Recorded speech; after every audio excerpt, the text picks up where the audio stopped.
Planning your first trip to Galaxy's Edge can be overwhelming.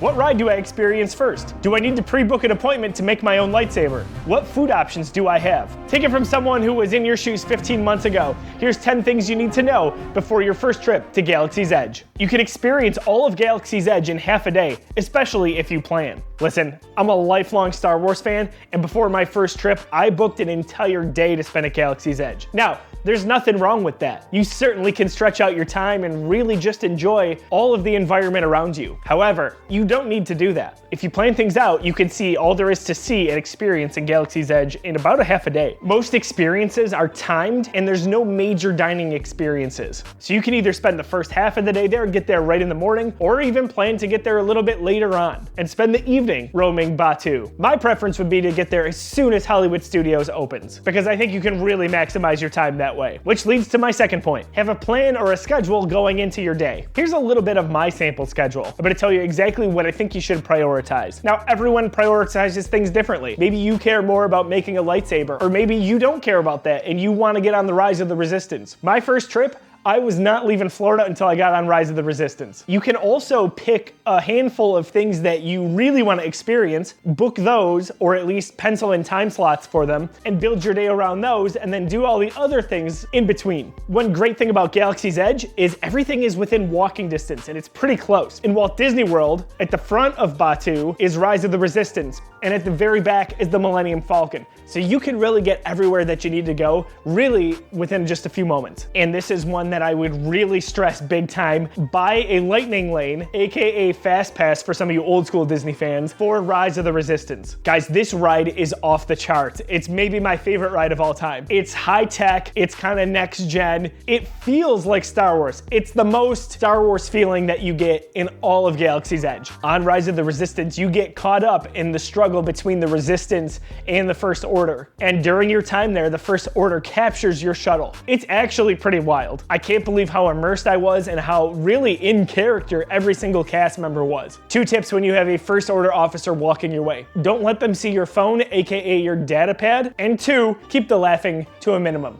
unless you want to draw attention. Then laugh like crazy. My first time in line there were these 2 younger girls that were standing in our group, and they just couldn't hold in the laughter, and they let it out, and this cast member dressed as a First Order officer comes over stone-faced and says, "What's so funny?" It was amazing. I paid $22 for my lightning lane. You can book this up to 3 days in advance if you're staying off the property. If you're staying in a Disney hotel, you can book up to 7 days in advance. For example, I went on August 21st. I was able to book August 16th because it landed on a weekend, I believe. The ride has a pretty long average wait time, and lightning lanes on average sell out by about 12:43 every day. Now, this ride with its technology breaks down quite a bit. It's kind of the first of its kind at Disney. There's another channel I follow that I love called DFB, and they said the Rise of the Resistance was down something like 95 days total last year. That's crazy. The average wait time for the ride is 60 to 80 minutes. When I went in 2024, it did break down, and factoring that in, it was about an hour delay. It was a 3-hour wait before I got on. The ride itself is about 18 minutes long, so you truly get your money's worth. Speaking of rides, Smugglers Run single rider lane is an absolute cheat code. Smugglers Run puts you on the Millennium Falcon, which is every Star Wars fan's dream, am I right? As a part of Hondo Inaka's hired crew, you've got to smuggle some cargo to some kind of suspicious people. Now the average wait for this one is only 25 to 30 minutes currently, and it's a 5-minute ride. But when I went in the single rider lane, and I got on twice within a matter of minutes, no problem. In 2026, to commemorate the new Mandalorian and Grogu movie, there's going to be a new mission starring Din Djarin and Grogu as they chase elusive Imperial officers. You'll experience sites such as Tatooine, Cloud City, and the Death Star wreckage. Now the lightning lane on average costs between $18 and $28 for this, but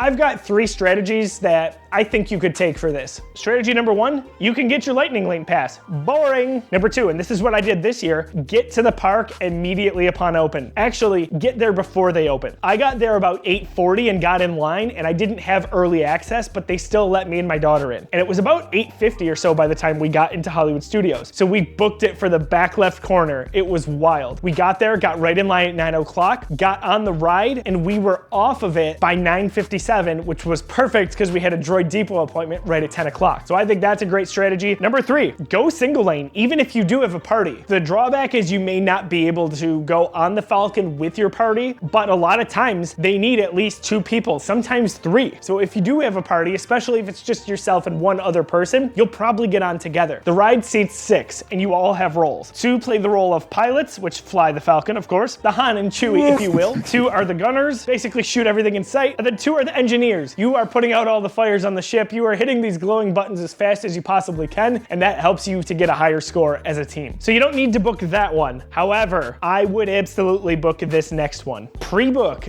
your appointment to Savi's workshop to build your own lightsaber as early as you can. Seriously guys, make sure you do this one. Look how cool they are. Are you kidding me? There are few experiences that I think are cooler than saying you built your very own custom lightsaber. Yeah, I get it. This channel's called Lightsaber Life. This weapon is my life. So you get to go to Savi's workshop, you take a look at all the possible parts and pieces among 4 different types of lightsabers that you can choose to put together. When it's your time, you go inside and you are in a really cool, well-lit room where you piece together your lightsaber with a little bit of lore in the background. Currently, there's 4 options. There's protection and defense, power and control. That's what I chose. I made up a character named Yorl, which is Leroy backwards. Leroy's my last name.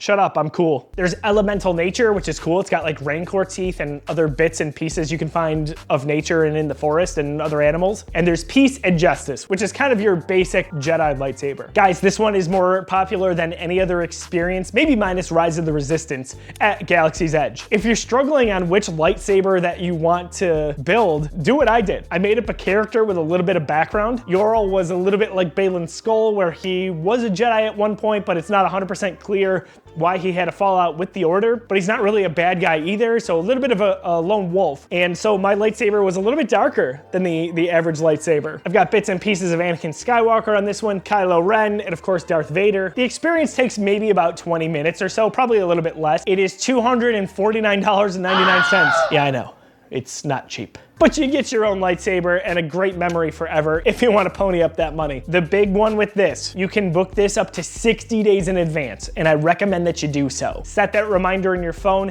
If this is important to you, make sure you book it early. It is hard to get an appointment last moment for this. But Obi-Wan, what if I don't want to build my own lightsaber and I want a really cool character lightsaber? You, my friend, are in luck. Also, why wouldn't you want to do that? Doc Ondar's Den of Antiquities is where you buy the coolest stuff at Galaxy's Edge, including character lightsabers from the movies and shows. And comics now. Seriously, why make the Ren? That's such a weird one. One thing you'll note about Galaxy's Edge, nothing is advertised with signs. You're supposed to be in-universe. So it's like you're on Batuu, this planet on the Outer Rim in Star Wars. I was a little nervous about that my first trip there because I had a lightsaber appointment really early and I could not find Savi's workshop. It doesn't say Savi's workshop. Thankfully, a cast member can point you in the right direction. Doc Ondar's, for what it's worth, is directly viewing distance right across from Docking Bay 7, which is where you can eat, and the Millennium Falcon is in the background of that. So again, Galaxy's Edge is not very big, it's all walking distance, but just in case you need that peace of mind. In Doc Ondar's, there's usually anywhere from 12 to 20 lightsabers on hand. They'll have some of the collector's editions. When Disney drops these really random 1 out of 4,000 kind of limited edition sets, you can get them in park. The lightsabers and merch are typically rotating. There's a few bits of merch, including all the Kyber crystals that are in there 24/7 and have been since Galaxy's Edge opened a few years ago, but usually they refresh it every few months with some pretty exciting collector's items. Doc Ondar's is my favorite place to shop when I'm there. I bought my Kylo Ren lightsaber and my Anakin Skywalker Padawan lightsaber from episode 2. Can't go wrong. If you've got the urge to build something and you don't want to spend $250 on a custom lightsaber, there's another experience that I initially didn't give enough credit to. You can walk into Droid Depot and make your own droid without a reservation. It's such a quick experience and not as in demand as some of the other experiences at Galaxy's Edge. Going to Droid Depot, you get to choose, much like your lightsaber, Lightsaber, one of a few different types of droids that you want to craft from scratch. This includes your classic R2 units, you'll see droids like R5-D4, and of course the awesome BB units like BB-8. It's about a 10-minute experience, give or take. You can book this up to 60 days in advance. It's $119.99. I do recommend, if you are a planner, going ahead and putting this on the calendar. There's no reason not to book it. I think you can do that and kind of pencil out your day even more specifically, but you are not required to have a reservation anymore. All this building is making me hungry. Joby, you got that sit-down dining experience for me? Kinda, sorta. But first, when you're at Galaxy's Edge, you've got a few dining options. Ronto's Roasters and Docking Bay 7 are your two primary options. Ronto's Roasters has breakfast and some quick options for lunch, while Docking Bay 7 is your standard lunch and dinner fare. It's a little bit cafeteria style. No reservations for any of this. It's very quick. You can take a look at the menu. They have some really awesome Star Wars themed drinks as well. Speaking of awesome Star Wars beverages, this one is super important and you have to plan around it. Oga's Cantina is a timed experience and it is not for full course meals. All right, so I did not know this one my first trip to Galaxy's Edge. I booked a reservation around lunchtime for my wife and my daughter. And by the way, my wife was 7 months pregnant, so she really needed a break. There's a 45-minute time limit from the time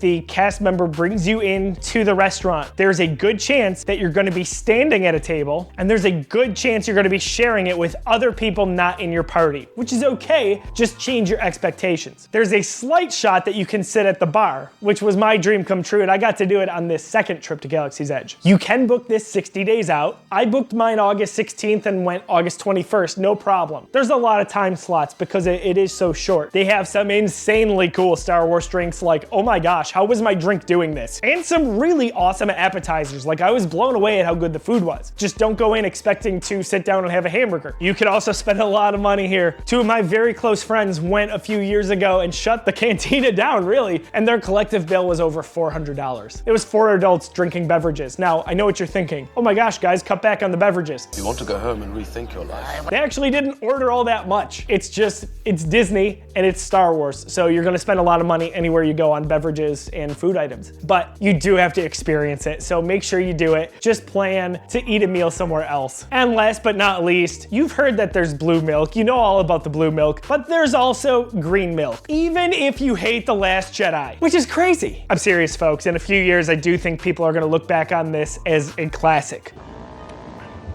You've got to go and try both. Everybody I know likes the blue milk better than the green. I do too. However, I don't think they're that different in quality. I think they're very close. Think of this almost like a smoothie. The blue milk has hints of pineapple, lime, watermelon, and dragon fruit, while the green has grapefruit, mandarin orange, and passion fruit. They're not cheap. They're about $8 or $9 a pop, I believe, but you have to get one of each. You just have to. I'm sorry. I don't make the rules, but it's a requirement.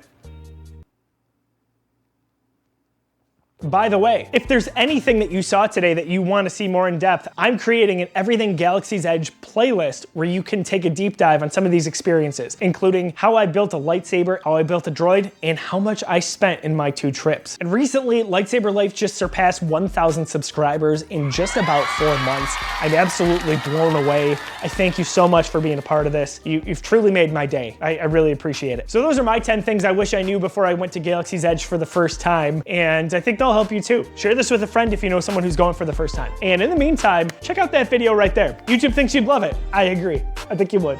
Bright suns till the spire.